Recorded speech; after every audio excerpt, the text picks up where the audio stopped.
दोस्तों, बिहार शिक्षक भर्ती परीक्षा रिजल्ट की तिथि बढ़ चुकी है। आप लोग न्यूज़पेपर के माध्यम से पढ़ चुके होंगे। अगर आपने अभी तक नहीं पढ़ा है तो आप देख लीजिए किस दिन रिजल्ट होगा जारी। सबसे पहले ये न्यूज़पेपर की कटिंग है, ये दैनिक भास्कर की जो पटना है 5 अक्टूबर 2023 की, इन्हीं आज ही कह देंगे। अब रिजल्ट के बारे में इन्होंने देखिए क्या कहा है कि इसी माह शिक्षक भर्ती परीक्षा रिजल्ट होगा जारी। इसके अलावा एक बात आप ध्यान दें, अब नव चयनित शिक्षकों को स्कूल आवंटन पोर्टल से होगा। कहने का मतलब यह है कि बिहार सरकार शिक्षा विभाग क्या कर रहे हैं कि वो अपना एक वेब पोर्टल तैयार कर रहा है, यानी कि एक सॉफ्टवेयर या कह सकें तो एक वेबसाइट तैयार कर रहा है, जिसमें से कि आप लोगों की यानी कि जितने भी शिक्षक नए होंगे, जो जिनके नए अपॉइंटमेंट होंगे, उन सभी के जो रिजल्ट होगा, डॉक्यूमेंट्स होगा, जितने भी हैं कागजात हैं, वो सभी के सभी वो पोर्टल पे उपलब्ध होगा। उसी पोर्टल पे ही सभी के सभी आपके जितने भी डॉक्यूमेंट्स हैं वो सारे के सारे डाटा उपलब्ध रहेगा।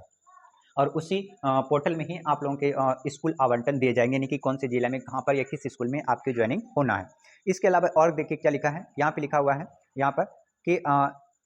1,70,000 शिक्षक भर्ती परीक्षा का रिजल्ट आने के बाद नव चयनित शिक्षकों को स्कूल आवंटन पोर्टल के माध्यम से होगा। यानी कि जितने भी नए शिक्षक की बहाली होंगे, ज्वाइनिंग होगा, वो सभी के सभी आवंटन जो है वो उसी पोर्टल के ऊपर अपलोड उपलब्ध रहेगा। इसके अलावा देखिए क्या है कि जिला कैडर, यहाँ लिखा है जिला कैडर के इन शिक्षकों के सर्विस बुक के इन शिक्षकों का सर्विस बुक शैक्षणिक और प्रशिक्षणिक, यानी कि शैक्षणिक और प्रशैक्षणिक, यानी कि आपके जो शैक्षणिक योग्यता है, इसके अलावा जो प्रशैक्षणिक यानी कि ट्रेनिंग संबंधी जितने भी कागजात होंगे वो सभी के सभी क्या होगा, पोर्टल पर ही अपलोड रहेगा। कहने का मतलब ऐसा होता था कि पहले कि लोग कागजात देते थे, उसके बाद कागज इधर उधर जाता था और शिक्षा विभाग जब जांच करने की बात आती थी तो उनको कागजात मिलते नहीं थे और फर्जीवाड़े के तहत बहुत लोग टीचर बन जाते थे। और ये एक अच्छा मौका होगा शिक्षा विभाग को कि फर्जीवाड़ा को इस तरीके से वो रोक सकता है, जब चाहे वो किसी भी टीचर्स की वो अपने कागज को देख सकता है। इसके अलावा सुव्यवस्थित और क्या कह रहा है कि सुव्यवस्थित और सुरक्षित रहेंगे, यानी कि सभी के सभी डॉक्यूमेंट्स वहाँ पर सुव्यवस्थित और सुरक्षित रहेगा, वहाँ से कभी हटेगा नहीं। इसके अलावा देखिए स्कूल आवंटन अभी तैयार की अंतिम रूप दे रहा है, यानी कि वो पूरी तरीके से बन रहा है और अंतिम पड़ाव में है। वो वेबसाइट सॉफ्टवेयर तैयार किया जा रहा है, यानी कि अभी सॉफ्टवेयर बन के तैयार नहीं हो रहा है, लेकिन ये माना जा रहा है कि 15 अक्टूबर तक, यहाँ देखिए लिखा है कि 15 अक्टूबर तक सॉफ्टवेयर को यानी कि वेब पोर्टल को तैयार कर लिया जाएगा। इसके अलावा बीपीएससी शिक्षक भर्ती यानी कि बीपीएससी ने जो 24 से 26 अक्टूबर तक शिक्षकों की भर्ती के लिए परीक्षा ली हुई थी, तो इसके इसके उनका जो रिजल्ट है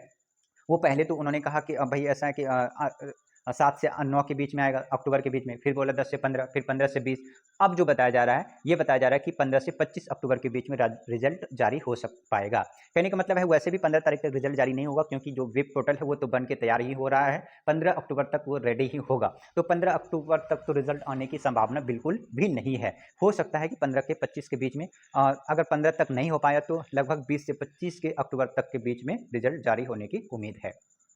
अब यहाँ देखिए 9 से 12 तक शिक्षकों का जिला स्तर पर काउंसलिंग के दौरान लिए गए शैक्षणिक और प्रशैक्षणिक संबंधी कागजात शिक्षा विभाग को बीपीएससी उपलब्ध करा देगा। यानी कि आप सभी जानते हैं कि जो 9वीं से 12वीं तक के जो कागज यानी कि डीबी डॉक्यूमेंट वेरिफिकेशन हुए थे, तो उनकी कागज तो बीपीएससी के पास है, क्योंकि बीपीएससी के द्वारा ही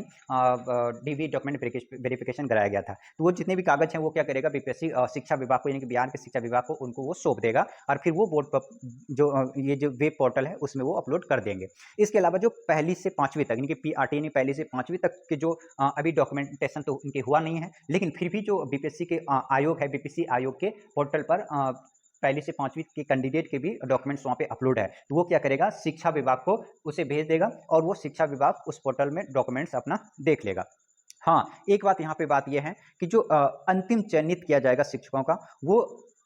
बीपीएससी के द्वारा जो डॉक्यूमेंट वेरिफिकेशन हुआ ही हुआ है, लेकिन जो शिक्षा विभाग है यानी कि बिहार सरकार का, वो बिहार सरकार अपने स्तर पर सभी लोगों की जो कागजात हैं उसके डॉक्यूमेंट्स यानी कि डॉक्यूमेंट वेरिफिकेशन कराया जाएगा, डीबी कराया जाएगा, उसके बाद ही लोगों को नियुक्ति पत्र सौंपा जाएगा। ये एक बहुत बड़ी बात है कि यहाँ पे देखिए नीचे में लिखा हुआ नव चयनित शिक्षकों के कागजात की शिक्षा विभाग अपने स्तर से जांच करने के बाद ही नियुक्ति पत्र देगा। इस बात को विशेष आप